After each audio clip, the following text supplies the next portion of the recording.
This week on Let's Talk Schools, tips on managing and supporting your students' social and emotional needs.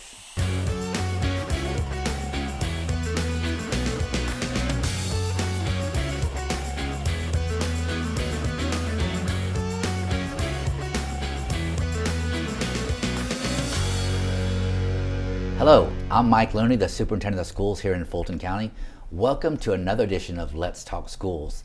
Today we're going to dig into some very interesting topics, and that is mental health and school counseling and all of the challenges and opportunities that our students face as they navigate their way through high school and prepare for college or post-secondary opportunities. I have the expert with me today. Shimona Harrell is the coordinator of secondary counseling for our school district. That's a very important job. It's also almost all-encompassing. So tell us a little bit about yourself and what the coordinator of post-secondary or secondary counseling does. Alrighty, so I'm Shimona Harrell, coordinator of secondary school counseling. I started in education in 2004 as a teacher. I moved to Atlanta in 2006, worked in South Fulton for a number of years as a special educator, transitioned into a role of school counselor, head counselor at Banneker High School. Then I transitioned to Riverwood International Charter School, where I spent a number of years as a counselor and lead counselor. I'm currently in my fourth year as coordinator of secondary school counseling, and I support counselors throughout the district, middle and high school counselors throughout the district. So when you say you support counselors, what does that mean? And is it just school counseling? Don't you touch multiple areas as it relates to mental and social emotional health? So as school counselors, we support students in the areas of academics, social emotional wellness and development, as well as college and career. And so we touch every facet of the student's experience when they are in middle, elementary, and high school. We're tasked with supporting them and developing them in the academics area, social, emotional, and college and career. And so I just support counselors. I help them figure out problems that they may be facing. I kind of outline the work that they should be doing with students in those areas. You know, my perception is that counseling has really evolved over the years. I know that when I was in high school, I would see my counselor about joining the military or something, but there are so many things now that counselors have responsibility for and that they do. And so I want to focus just for a moment on the social, emotional, mental health of our students. We live in trying times, and it seems to me that our students, and quite frankly our staff members, are dealing with more things, more complicated things. Life is kind of in the way at times. So talk to us a little bit about the mental health of our students and staff members and how that interacts or intersects with the role of school counselors. Definitely. As you know, like, students can't thrive academically. They can't plan for life after high school if their social emotional needs aren't met. And so a role of the school system, educators, administrators, counselors, social workers, psychologists is to ensure that we remove barriers for students so that they could thrive academically, so that they could plan and move on to their life beyond high school. And so students are facing a lot, these days, just like adults. We have ups, we have downs, we have highs, we have lows, we have trials and tribulations and things that we face on a day-to-day, and that's no different than students.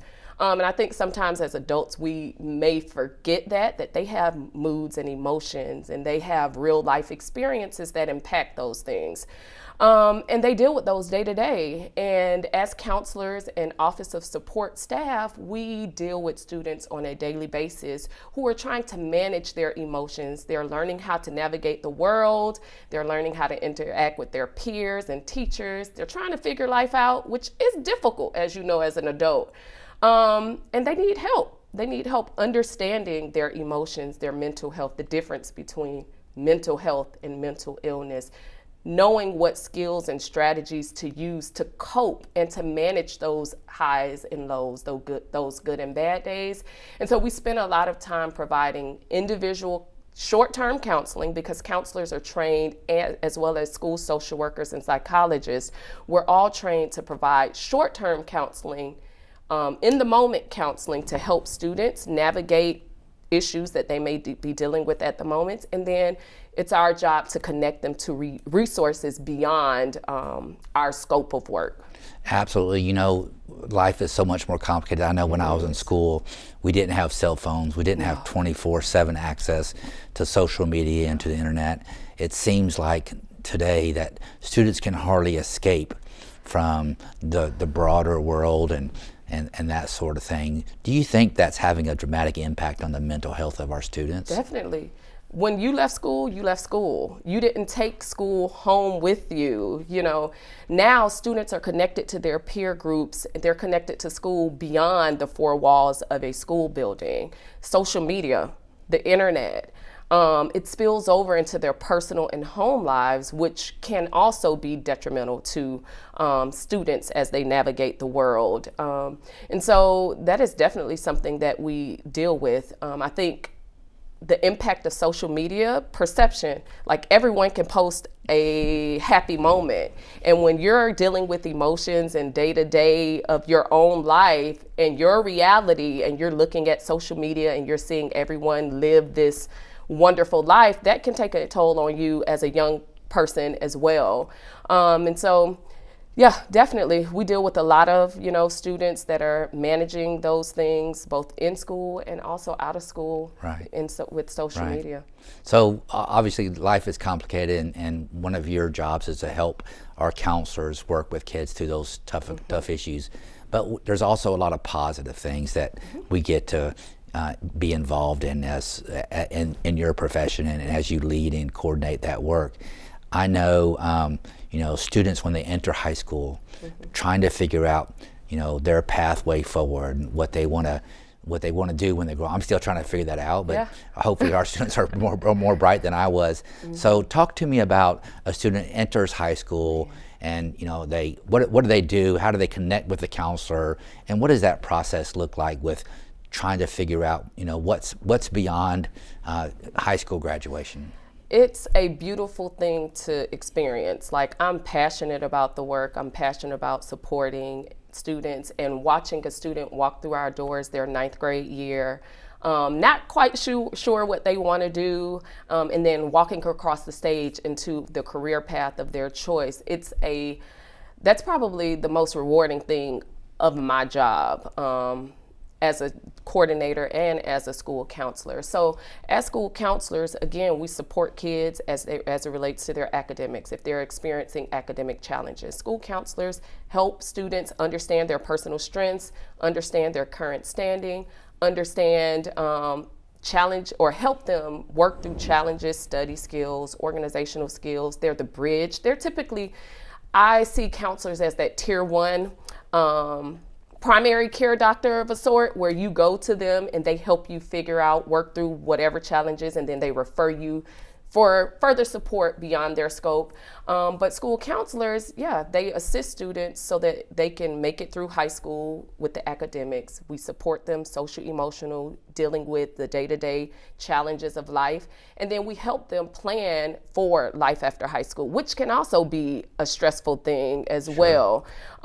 Because as you know, as adults, sometimes we don't figure out what it is we want to do until well into our adult life. And I find that that's another impact on students' mental health, like trying to figure out and navigate self, understanding self and their interests, understanding what path to take to get to the career of their choice, and what option to take advantage of outside of high school to get them to that career. Because as you know, you have the military, you have 4-year college, 2-year college, the workforce, apprenticeships, and that could be stressful. That could be stressful, especially when you don't have the support at home to help you navigate those waters. And so school counselors, we work with students even in that area, supporting them, helping them figure out what's next. You know, one of the things that strikes me is high school is that place where you can experiment, change your mind still, and it's a safe place to do that, right? Because when you get to be an adult, it's harder to make those changes. So it's kind of a safe trial ground, and counselors are just really the glue that kind of connect the students to opportunities and help them walk through it. I want to talk about something that's a sensitive topic, and that is confidentiality. What responsibility do counselors have to maintain the confidence of a student. So if a student comes to you or to one of our school counselors and says, I need to talk to you about something that's sensitive, are you permitted to talk about that in the state of Georgia? What are the rules about disclosing that to other people? Can you kind of walk us through that? So, yes, confidentiality is a huge part of our jobs ethically. As school counselors, we have to respect and uphold the student-client counselor relationship. And we help students manage some rough waters at times. Right. However, we have to make sure that students are aware as soon as they talk to us or a psychologist or social worker, that at any point, if they themselves are a danger to themselves or others, or they're being harmed, or they are engaging in risky behaviors that can be detrimental to their health or livelihood, at that point, confidentiality is no longer on the table. And that's when we have to pull in other colleagues to help think through or support the student. And then, of course, pulling in the parents so that they are aware and they can be pulled in to develop a plan of support for a student. Right, right. So the world is watching, and some parents, some of our students really don't know how to engage the counselor. You know, school for some folks is, you know, the house on the hill, and it's kind of intimidating to go into a school building for some of our parents and stakeholders, because there are a lot of educated people there, and there's this bureaucracy and formality. If a parent or a student wants to talk to a counselor, how do they go about doing that? Our doors are always open. I think oftentimes counselors, they have a magnitude of responsibilities that they have to attend to throughout the day. However, our doors are always open to support students and to support families and parents as they assist their students through their years in schooling. So the first thing, I encourage all school counselors to develop a school counseling program where they're providing a core set of Tier 1 services for all students throughout the school. And through that, a part of that is prioritizing meeting with students, not just your junior year or your senior year, or just when you have problems, providing responsive services, but I strongly encourage counselors to provide proactive services to students, getting in front of the students before they're a problem. Sometimes that can be challenging, I must admit. As you know, ASCA, supports a caseload of 250 students to one counselor, and we're working towards, supporting students the best way we can. Right. And so just reach out. Counselors do a very good job of promoting their services to parents and students. They're very active, and they hold parent meetings, parent nights. I know that's something all of our schools do. They have office hours where parents and students can come in, and they do find ways.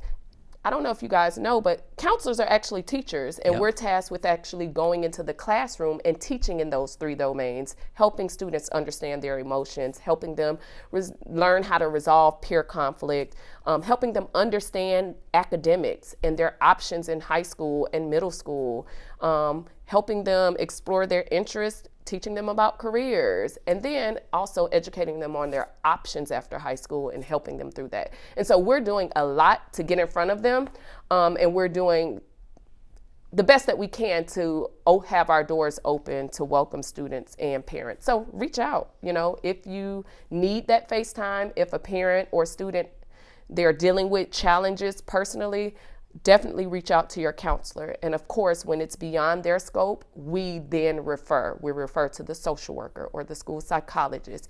And when necessary, we refer them to outside agencies and supports as well. So in some sense, you're a human Rolodex. Yeah. In that if we can't provide the service in the district, then and you have access to other resources that can connect families and Yes. students to the help they need. Speaking of connecting families and students, here in Fulton, we have Connect Fulton, Right. which is a platform where a school counselor, a teacher, a social worker, a principal, an admin, a parent, a student can go plug in the type of service that they need, and they will get a database full of services in their vicinity. And so I encourage, yes, we're the Rolodex, but we also have a Rolodex at the fingertips of our families and our students, so that at any moment, if there's a need, anybody, they don't have to go to a staff member. They can kind of seek out the information, but of course we're there to assist when needed. Well, y'all do very, very important work, and I'm very, very thankful for Thank you being on the you. show today. Thank you so much for your service to our students and to our families and staff members. Folks, that's it for Let's Talk Schools. Thank you so much for taking the time to join us on this very interesting and important topic. And now, let's go around the district in 90 seconds.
That's it for our show this week. Let's keep the conversation going.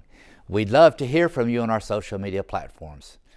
Join us next time on Let's Talk Schools, and as always, thank you for watching.